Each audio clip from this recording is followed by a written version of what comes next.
Summarizing a scholarly journal article can actually be a lot trickier than you would think when you first look at it, simply because scholarly articles are written in such a very different style than a lot of the other materials that you may be used to reading. So what I would like to do in today's video is to just give you some advice on how to summarize your articles. What are things that you should put in, that you should leave out? What are some common mistakes that students frequently make when they're summarizing these articles?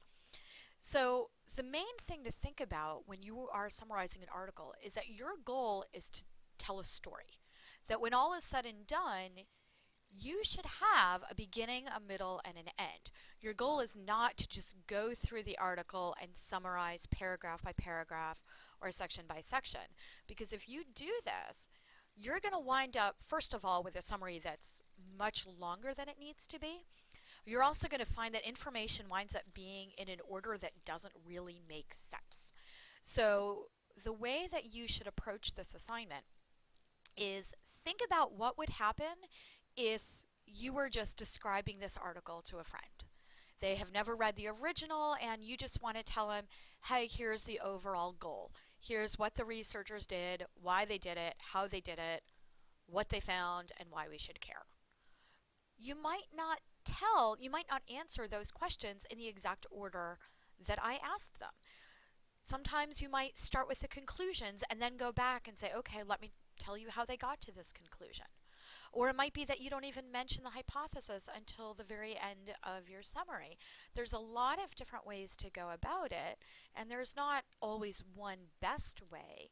But the key is to have a coherent narrative and not just the answer to question 1 is this, the answer to question 2 is that.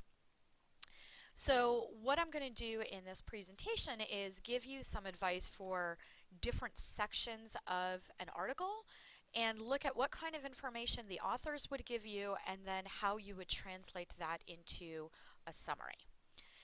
So one of the things that is often challenging is describing participants, because the authors will give you a lot of detail when they are describing their sample. So here is an example. This is a paragraph that I actually copied from my dissertation. And you can see that I have a lot of information in this summary, or in this explanation. I'm telling you what course the students took, where the school was, what year, how many were men, specific information about the racial and ethnic breakdown. But the fact is, if I just want people to know the gist of what this study is about, not all of this is important. It would be important to know that the people are college students. It's probably important to know that it was a community college, not a four-year school. Probably doesn't matter that it was in the northeastern U.S. You know, it's not like students at AACC are necessarily any different from students in Vermont or students in Texas. And it might be important to describe the demographics in general details, but you don't need the level of detail that was in the original. So here is an example of how I might summarize this if I were writing a summary. So I've told you here how many students and the gender breakdown and a rough idea of the age and racial and ethnic background. But that's it. Not a lot of details, not a lot of precise statistics.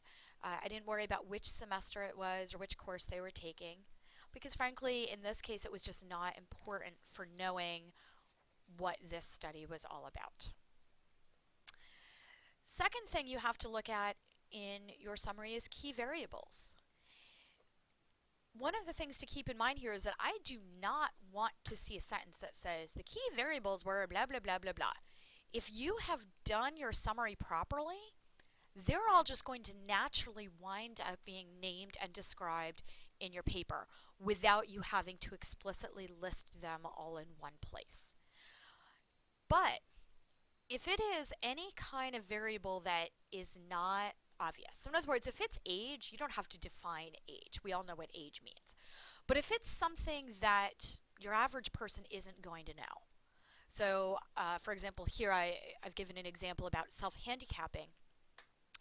I did not specifically say a key variable was self-handicapping. The implied statement is that, of course, it's a key variable because otherwise they would not have answered this questionnaire measuring it. But I have named it, I have identified it, and I have provided a brief definition. One thing you want to avoid here is do not just quote the definition from the original article. Because if you quote it right, it's not plagiarism, but it also does not tell me whether you understand what you're talking about. I want you to put the explanation in your own words so that I know that you know what they were measuring. When it comes to describing research methods, researchers will give you, and authors will give you, tons of detail, much of which is frankly not important for a brief summary.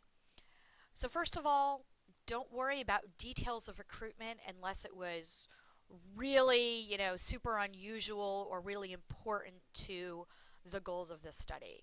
But if they just say, oh, we got people to sign up for extra credit, whatever. We don't really care. It's not particularly important.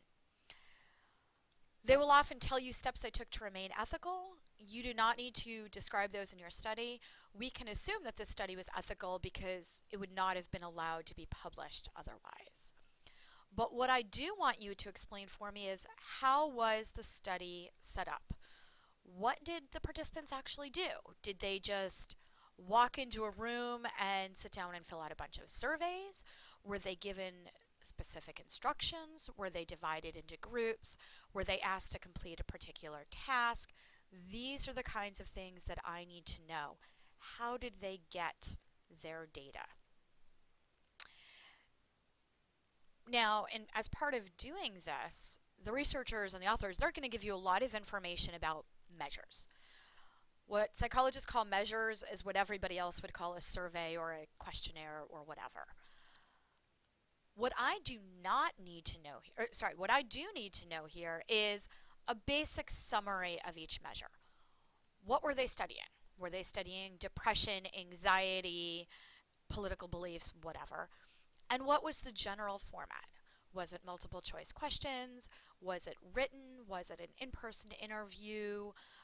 Did people rank their answers on a scale of 1 to 5?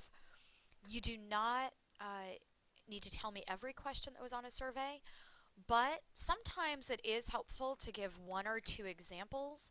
So if you feel that that's going to help me better understand what this survey was all about, then it's absolutely fine to quote 1 or 2 questions as an example.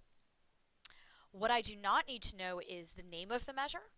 So, sometimes it'll just have a title like the Beck Depression Inventory. Don't need to know that. Don't need to know who designed it. I don't need the details of a rating scale. So if people rank their answers on a scale of 1 to 5, you don't have to tell me what 1 and 5 were. It's just not important here. And I don't need information about reliability and validity. So what I'd like to give you here is an example that I copied from a journal article. So this is original text from one particular article. And again, you can see here that they've got a lot of different information. They're telling you about the Work and Family Orientation Questionnaire that was designed by Helmreich and Spence and Helmreich. They're telling you what it measures, what 1 and 5 were on the 5-point scale, and then some details of the scoring and the reliability and validity. A lot of that not important in a brief summary. So if I were summarizing this information for an assignment, here is an example of what I might write. So in this one sentence, I'm telling you, or in this 2 sentences, I'm telling you that it was a questionnaire, that I'm telling you what are the 2 main variables that are being assessed on this questionnaire, and that people did this by rating how strongly they agreed with a number of statements. I didn't bother telling you that it was 1 to 5, because really 1 to 5 versus 1 to 10 really doesn't make a difference. In terms of results, keep in mind that I am assuming that you have no background in statistics. The only statistics I expect you to be able to interpret are mean, median, mode, and correlation, because those are ones that you have learned about in class. So when you are describing your results, I want more words than numbers. So you're going to tell me things like Group A scored higher than Group B. Or the researchers found that variable A was positively correlated with variable B, but I don't need a lot of numbers. Now the catch here is that this is a lot of information and you've got a page limit in your assignment. So one thing that you have to watch out for is not just what information do you put in, but also how do you write it so that it makes sense and you keep it under the page limit. So one trick that you can do here is take multiple pieces of information and combine them into one sentence. So for example, if I say, as expected, the researchers found a positive correlation between alcohol consumption and risky sexual behaviors.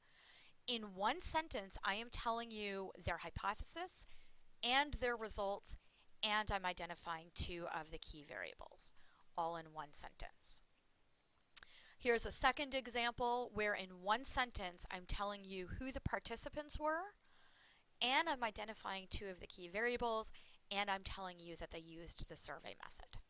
Okay, so just because this information might be scattered throughout the article doesn't mean you can't put it together when you are writing your summary.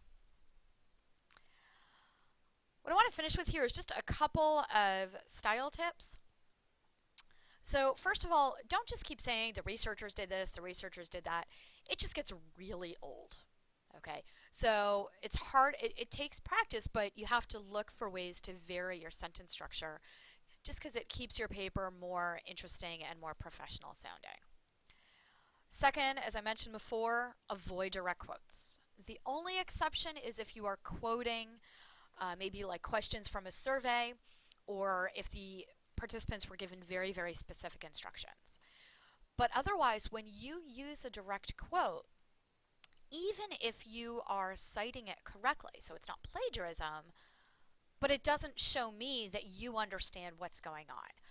I would rather see you use your own words, which might be a little bit less elegant than what they had in the article, but at least now I know that you understand what you're talking about.